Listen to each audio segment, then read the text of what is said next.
بسم اللہ الرحمن الرحیم۔ حضرت انس بن مالک رضی اللہ تعالی عنہ قبیلہ انصار میں خزرج کی ایک شاخ بنی نجار میں سے ہیں۔ ان کی والدہ کا نام ام سلیم رضی اللہ تعالی عنہا بنت ملحان ہے۔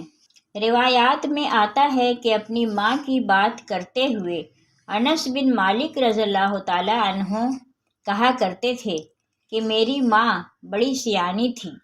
ماں کا سمجھدار ہونا اولاد کو سنوار دیتا ہے۔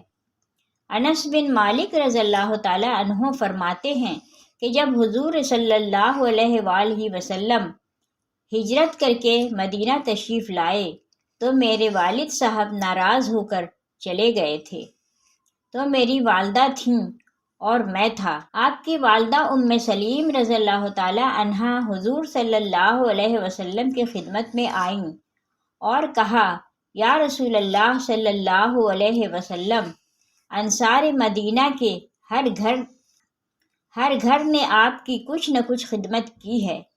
میں ایک بے سہارا عورت ہوں، خاوند میرا چلا گیا ہے، پتہ نہیں کہاں گیا ہے، ایک بیٹا میرے پاس ہے۔ انس، میں یہی آپ کے لیے وقف کرتی ہوں۔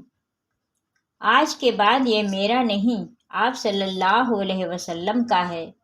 یہ آپ کی خدمت کرے گا، آپ کا خادم ہوگا۔ کہتے ہیں کہ مجھے حضور صلی اللہ علیہ وسلم کے حوالے کر گئیں۔ 10 سال کی عمر میں حضور صلی اللہ علیہ وسلم کی خدمت میں آیا۔ 10 سال میں نے حضور صلی اللہ علیہ وسلم کے ذاتی خادم کے طور پر خدمت کی اور 21 سال میری عمر تھی جب حضور صلی اللہ علیہ وآلہ وسلم کا وصال ہوا۔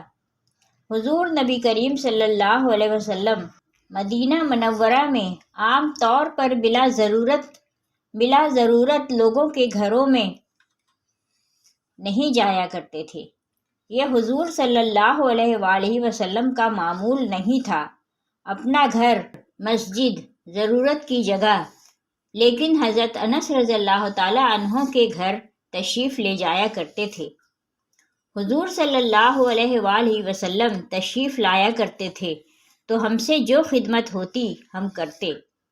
ایک دن کہتے ہیں کہ نبی کریم صلی اللہ علیہ وآلہ وسلم تشریف لائے۔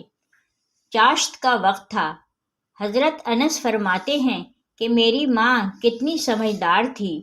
حضور اکرم صلی اللہ علیہ وسلم سے عرض کیا، یا رسول اللہ، آپ کا بچہ ہے، نوکر ہے، اس کے لیے دعا فرما دیں۔ حضور صلی اللہ علیہ وآلہ وسلم بھی موج میں تھے۔ انس رضی اللہ تعالی عنہ کہتے ہیں، حضور صلی اللہ علیہ وآلہ وسلم نے مجھ سے پوچھا، انس، کیا دعا مانگوں تمہارے لیے؟ میں نے کہا، یا رسول اللہ، لمبی عمر چاہیے، بہت پیسے چاہیں، بہت اولاد چاہیے۔ حضور اکرم صلی اللہ علیہ وآلہ وسلم نے 3 دعائیں فرمائیں۔ اے اللہ، اس کے مال اور اولاد میں کثرت عطا فرما اور اس کو جنت میں داخل فرما۔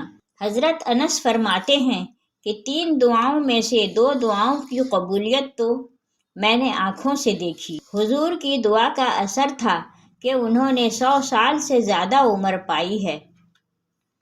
آخر عمر تک بالکل سیدھے تھے۔ فرماتے ہیں اپنی اولاد کے بارے میں کہ اپنی زندگی میں بیٹے بیٹیاں، پوتے پوتیاں، نواسے نواسیاں جو اپنے ہاتھوں سے دفن کر چکا ہوں، وہ 90 کے لگ بھگ ہیں اور 200 موجود تھے۔ حافظ ابن حجر عسقلانی رحمۃ اللہ علیہ کہتے ہیں کہ تقریباً 200 موجود تھے۔ اللہ نے اتنی رونق لگائی، کہتے ہیں کہ اپنے مال کے بارے میں اندازے سے بھی نہیں بتا سکتا کہ میرے پاس کتنا مال ہے۔ حضور صلی اللہ علیہ وآلہ وسلم کی دعا کی برکت ہے کہ ہر شخص کا باغ سال میں 1 مرتبہ پھلتا ہے۔ میرا باغ سال میں 2 مرتبہ پھلتا ہے اور پھلوں میں مشک کی خوشبو آتی ہے۔ فرمایا کرتے تھے، تیسری دعا، جنت میں داخلے کی دعا کا جلوہ بھی ضرور دیکھوں گا۔ ایک بار حضرت انس رضی اللہ تعالی عنہ کے یہاں چند مہمان آئے۔ بعد ضیافت دسترخوان زرد فام ہو گیا۔ دسترخوان میں شوربہ لگ جانے کے بعد اس کی صفائی کے لیے حضرت انس رضی اللہ تعالیٰ عنہ نے خادمہ کو حکم دیا کہ اس کو جلتے ہوئے تنور میں ڈال دو۔ خادمہ نے حسب حکم ایسا ہی کیا۔ جملہ مہمانوں کو حیرت ہوئی اور دسترخوان کے جلنے اور اس سے دھواں اٹھنے کا انتظار ہونے لگا، لیکن اس کو جب تنور سے نکالا گیا تو بالکل محفوظ تھا اور صاف ہو گیا تھا۔ مہمانوں نے کہا، یہ دسترخوان آگ میں کیوں نہ جلا اور بجائے جلنے کے اور صاف ستھرا ہو گیا؟ حضرت انس بن مالک رضی اللہ تعالیٰ عنہ نے فرمایا کہ اس کا سبب یہ ہے کہ حضرت محمد مصطفیٰ صلی اللہ علیہ وآلہ وسلم نے اس دسترخوان سے بارہا اپنے دست مبارک اور لب مبارک کو صاف کیا تھا۔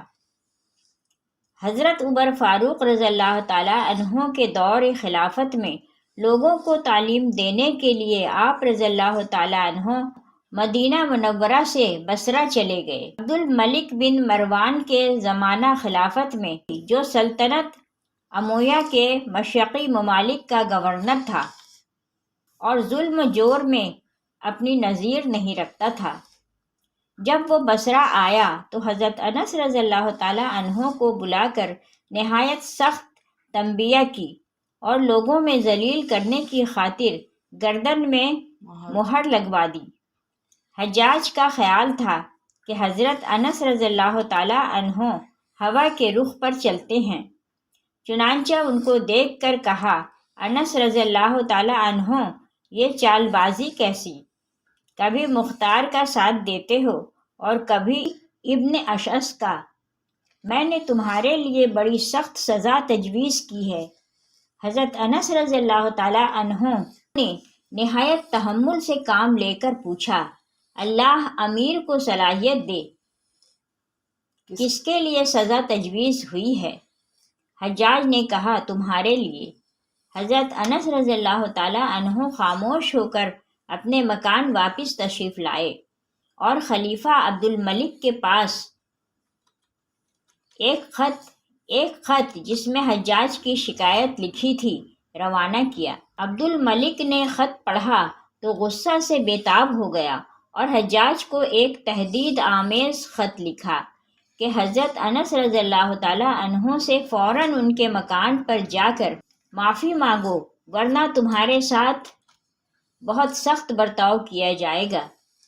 حجاج درباریوں کے ساتھ آپ رضی اللہ تعالیٰ عنہ کی خدمت اقدس میں حاضر ہوا اور معافی مانگی اور درخواست کی کہ خوشنودی کا ایک خط خلیفہ کے پاس بھیج دیجیے۔ چنانچہ حضرت انس رضی اللہ تعالیٰ عنہ نے اس کی درخواست منظور کی اور دمشق ایک خط روانہ کیا۔ حضرت انس رضی اللہ تعالیٰ عنہ کے شاگرد حضرت ثابت البنانی رحمۃ اللہ علیہ بیان کرتے ہیں کہ جب حضرت انس رضی اللہ تعالیٰ عنہ کے وصال کا وقت قریب آیا تو انہوں نے مجھے وصیت کی، اے ثابت، یہ میرے آقا صلی اللہ علیہ وآلہ وسلم کے مقدس بال لے لو، جب میں فوت ہو جاؤں تو اسے میری زبان کے نیچے رکھ کر مجھے دفن کرنا۔ میں نے آپ رضی اللہ تعالیٰ عنہ کی وصیت کے مطابق وہ بال آپ رضی اللہ تعالیٰ عنہ کی زبان کے نیچے رکھ دیا اور آپ کو اس حال میں دفن کیا گیا کہ بال مبارک آپ رضی اللہ تعالیٰ عنہ کی زبان کے نیچے تھا۔ بوقت وصال آپ رضی اللہ تعالیٰ عنہ کی عمر شریف 103 برس کی تھی۔ بصرہ میں سوائے ان کے اور کوئی صحابی زندہ نہ تھا اور عموماً عالم اسلام صحابہ کرام رضی اللہ تعالیٰ عنہ کے وجود سے خالی ہو چکا تھا۔ نماز جنازہ میں اہل و عیال، تلامذہ اور احباب خاص کی بے شمار تعداد موجود تھی۔ بصرہ سے 2 کوس کے فاصلے پر آپ رضی اللہ تعالیٰ عنہ کی قبر شریف بنی جو زیارت گاہ خلائق ہے۔